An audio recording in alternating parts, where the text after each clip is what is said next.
Kaibigan, isang pinagpalang tanghali sa kaibigan.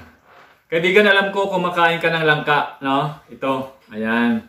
So samahan niyo ako ngayong tanghali, kaibigan, dahil kukunin natin yung glycemic load, no, within 30 minutes ng langka.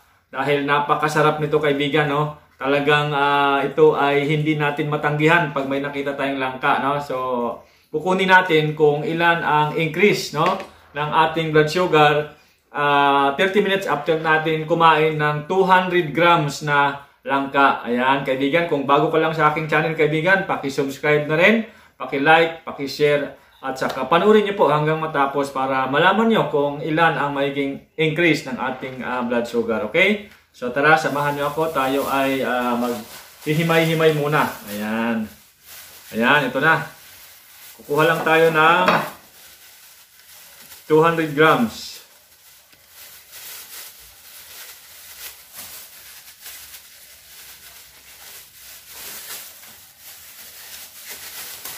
Ayan, kaibigan, no? So titimbangin lang natin. Kukuha lang tayo ng 200 grams. Ayan. Ayan, kaibigan, 200 grams lang yung kukunin natin, no? Ayan, 200 grams. Okay? Okay, so ito na. Ito na ang 200 grams. Ayan. Ayan. Ito na ang 200 grams. Ayan. So, kaibigan, bago tayo kumain ng langka, ay samahan niyo muna ako. Magsusukat tayo ng ating blood sugar. Okay?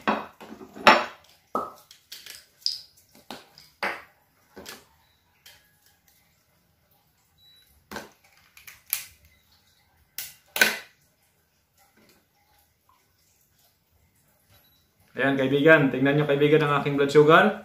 Mababa na yan dahil gumagamit tayo ng spirulina at saka ganoderma. Okay, so ayan mga kaibigan, 96 mg per deciliter mga kaibigan. Ang ginagamit ko pong glucometer ay mayroon tayong Sinocare original po ito. Mayroon din tayong strips. Ayan, no?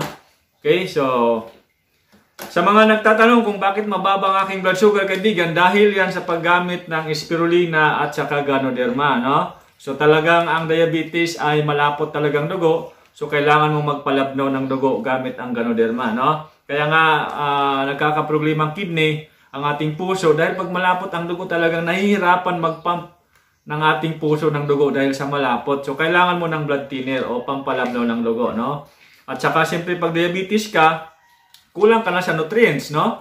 Dahil limitado ang kinakain mo. So, kailangan mo rin ng spirulina para makumplito, no, yung nutrients na kailangan ng katawan. Okay? So, andyan yung number ko. Text na ako. Ayan. So, kakain na tayo. Ang aking blood sugar kanina ay 96 mg per deciliter. Ayan, kakain na tayo. Okay? 200 grams lang ang aking kakainin.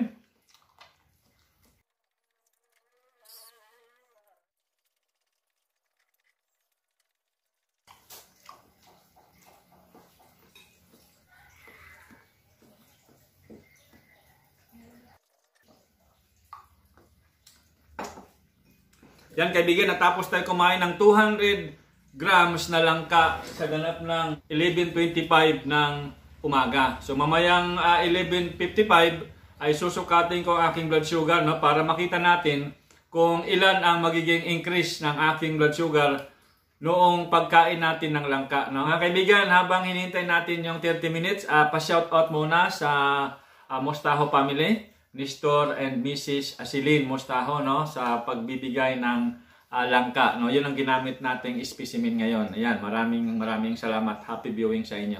Okay, so hintayin natin yung 30 minutes bago susukatin ko yung ating blood sugar. Ayan, kaibigan, no, so 30 minutes na nakalipas after tayo kumain ng 200 grams na langka. Ayan, nakikita nyo, no, so 11:55, no, so 96 kanina. So, 96 kanina ang aking blood sugar bago tayo kumain. Ngayon, malalaman natin kung ilan ang magiging increase sa akin ng 200 grams na langka. Okay, so ito na.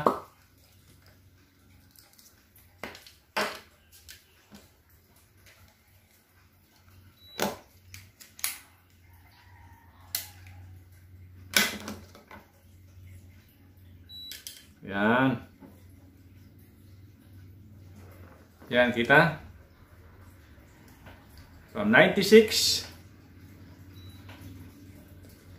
Ayan, 96 kanina, 134. So, 38 milligram per deciliter ang increase, no? Sa 200 grams na lang ka. Ayan, pwede naman. Pwede naman kaibigan, no? So, prutas naman yan. Or, ang sugar na makukuha doon ay fructose, no? So, mabilis pa rin siyang matunaw. Ayan. So, pwede.